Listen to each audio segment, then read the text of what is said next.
नमस्कार, मी भक्ती मुसळकर. तुम्हाला माहिती आहे का, चांदीला का म्हणतात चंद्राचा धातू?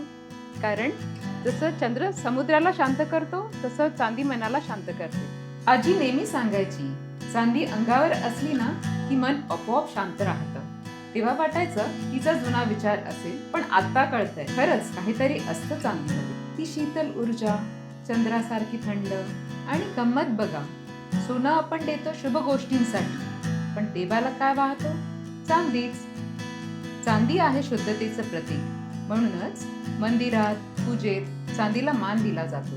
आणि अजून एक, चांदी पॉझिटिव्ह एनर्जी देते. त्यामुळे कोणताही सण असो, जसं श्रावण, रक्षाबंधन, गणपती, नवरात्री, दिवाळी, सर्व सणांना चांदीला महत्त्व दिलं जातं. आणि आजीचं आठवतंय, चांदीच्या भांड्यातलं पाणी प्या, औषध आहे ते, कायम म्हणायची. आता समजतंय, चांदीत नॅचरल अँटीबॅक्टेरियल प्रॉपर्टीज असतात आणि मॉडर्न सायन्स पण तेच म्हणतं.